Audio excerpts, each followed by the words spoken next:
সবাই কেমন আছেন? আশা করি সবাই ভালোই আছেন। আজকে ভাবলাম আপনাদেরকে একজনের সম্পর্কে অবগত করা দরকার। আশা করি সবাই তাকে চেনে। ব্যাকগ্রাউন্ডে যার ছবি রয়েছে তারই কথা আমি বলছি, পণ্ডিত রবিশঙ্করজি, যার জন্ম এপ্রিল মাসের 1920 সালে। ভারতবাসী হিসাবে এবং বিশ্ববাসী হিসাবে প্রত্যেকের জানা দরকার তার অবদান বাংলাদেশের পরিস্থিতির পেছনে। তিনি কতটা কিভাবে সাহায্য করেছিল বাংলাদেশকে 1971 সালে। সেই সময় বাংলাদেশ পূর্ব পাকিস্তান নামে পরিচিত ছিল এবং স্বাধীনতার পরবর্তী সময় বাংলাদেশের অবস্থা খুবই কঠিন হয়ে পড়ে। সেখানে মহামারী দেখা দেয়, খাওয়ারের প্রবলেম হয়, ফান্ডস ছিল না, টাকা পয়সা তো ছিলই না, সমস্ত কিছু তো সব চলে গেছিল। সেই পরিস্থিতিতে পণ্ডিত রবিশঙ্করজি দেখেন যে মাইনরিটি যা আছে, হিন্দুরা স্পেশালি, তারা বাংলাদেশ থেকে প্রচুর লাখো লাখো লোক ভারতবর্ষে চলে আসছে। কেননা তারা সেখানে থাকতে পারছে না অত্যাচারের জন্য। এটা ইতিহাস। আমি এখানে কোনো হিন্দু মুসলিম বিদ্বেষ আমি ক্রিয়েট করতে চাই না, বা নতুনভাবে কিছু সৃষ্টি হোক সেটাও আমি চাই না। একটা মানে যে জিনিসটা জানা দরকার তার অবদান, সেটাই বলছি। সেই সময় তার এই পরিস্থিতি দেখে প্রচণ্ড মানে খুব মন করুণ ব্যাকুল হয়ে ওঠে এবং তিনি সেই সময় কিছু করার জন্য ভাবেন এবং তিনি ইউএসএতে, সেই সময় তার যে ঘর ছিল লস অ্যাঞ্জেলেসে, সেখানে যান এবং সেখানে বিটলস ব্যান্ডের কথা আপনারা সবাই জানেন। সেখানে অন্যতম একজন মেম্বার ছিলেন জর্জ হ্যারিসন। তিনি তাকে সমস্ত কিছু নিজের মনের ব্যাপারে বলেন, তার পরিকল্পনার ব্যাপারে। তিনি চান যে কিছু ফান্ড আমরা যদি রেজ করতে পারি বাংলাদেশের এই কঠিন পরিস্থিতিতে, তাহলে ওখানকার অসহায় মানুষরা অনেক একটু রিলিফ পাবে। এইখানে জর্জ হ্যারিসনের অবদান একটা বড় মহত্ব পায়। জর্জ হ্যারিসন 22 বছর বয়সেই অত্যন্তভাবে নামী একজন ব্যক্তি হয়ে ওঠে।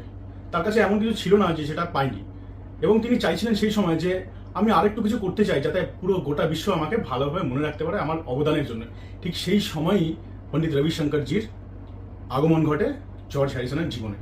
তিনি যেই পদটা চাইছিলেন, পণ্ডিত রবিশঙ্করজি আসার ফলে তার কাছে দরজাটা খুলে যায় যে হ্যাঁ, আমি দেশের জন্য, দশের জন্য, বিশ্ববাসীর জন্য কিছু একটা করতে পারি এইবারে।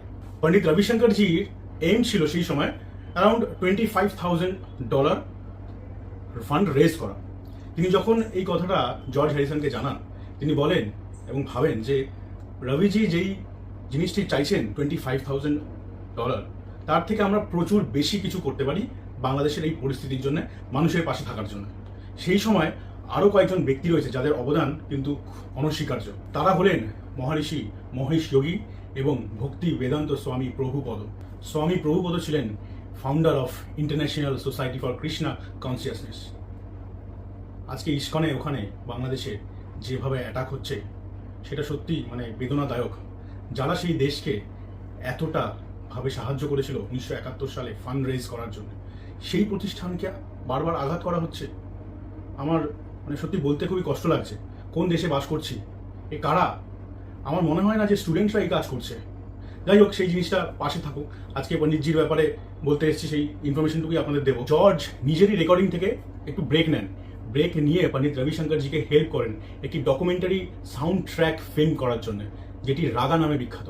পরবর্তীকালে পণ্ডিত রবিশঙ্করজি এবং জর্জ হ্যারিসন, পিছনে দেখতে পাচ্ছেন যাদের ছবি, তারা একটি কনসার্ট করেছিল। সেই কনসার্টে সেল হয়েছিল টিকিট যার মূল্য ছিল $2,43,000 এবং যে ফিল্ম ছিল ডকুমেন্টারি, আর টোটাল গ্রস সেলিং হয়েছিল পরবর্তীকালে টাইমস ম্যাগাজিনে জানা যায় $14 মিলিয়ন। কিন্তু যারা অর্গানাইজার ছিল তাদের একটি ছোট্ট ভুলের জন্য অ্যামাউন্টটা কমে যায়। কিভাবে কমে? তারা গভর্নমেন্টের কাছে ট্যাক্স এক্সেমশনের জন্য কোনো কিছু আবেদন করেনি, যার ফলে পরে বাংলাদেশকে $12 মিলিয়ন এখান থেকে সেন্ড করা হয়। তো মোদ্দা কথা এই হলো যে সেই সময় পণ্ডিত রবিশঙ্করজি এবং জর্জ হ্যারিসন কতটা ভাবে নিজের আউট অফ দ্য বাউন্ডারি গিয়ে চিন্তা ভাবনাটা রেখে মানুষের পাশে দাঁড়ানোর জন্য ফান্ড রেজ করিয়েছিলেন। তো আমাদেরকে তাদের অবদান ভুলে গেলে চলবে না। তাদের অবদান সবসময় মনে রাখতে হবে, আর বাংলাদেশকে থাকতে হবে মাইনরিটিদের পাশে, যাতে তারা সুস্থভাবে জীবনযাপন করতে পারে।